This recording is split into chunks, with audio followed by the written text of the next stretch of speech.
So here we have this VEVOR flooring cutter. Now, full disclosure, this was sent to me for free, but the opinions in this video are my own. Anyway, this arrived about a day late, so I wasn't able to use it to install my floor, but I'm gonna use some scraps and show you how it works. This works for cutting laminate flooring or vinyl flooring and a few others. It's made out of aluminum and steel, and it seems to be made pretty well. To get started, we're gonna wanna pull this pin out, and then make sure to put that pin up here so you don't lose it. This extension piece is adjustable with these knobs here. You can slide it to the left or slide it to the right, then lock it down. There's also this 90-degree guide rail to make sure your cuts are square with the blade. You can also unscrew these and set it up like this if you want to cut your planks lengthwise. I forgot to mention, but you can pull this up and extend the handle out to get just a bit more leverage. So to make a simple cut on this, we're just going to slide it in here, line it up to where we want it, and then bring down the lever to cut it.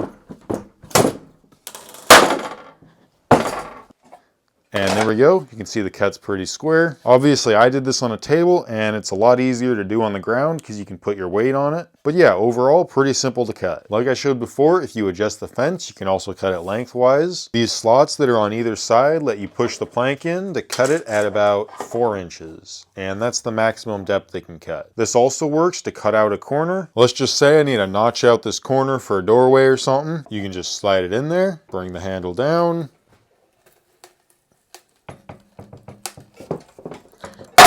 snap it like that.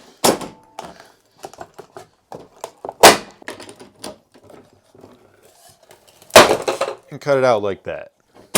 And there we go, not too bad. Looks like there's a little bit of tear out here, but trim should hide that, so not too big of a deal at all. Now, after testing this out, there are just a couple problems I found with it that could have easily been solved, and I'm gonna go through those now. One of those problems is how small the support is. It works fine, but it would have been better if it was a lot bigger. It just support the plank a lot better. There is a second VEVOR flooring cutter that does have a bigger one. I think it also has angles on it, so I might go for that one instead. And the other problem there is when I'm trying to cut something, it does kind of wiggle around a bit, which isn't a big deal, but it would have been nice if there were rubber feet on each corner. And if you're using this on top of flooring, it would just protect it that much more from scuffing the surface. But overall, it's a pretty fair price for what you get. And besides those two problems, it works great.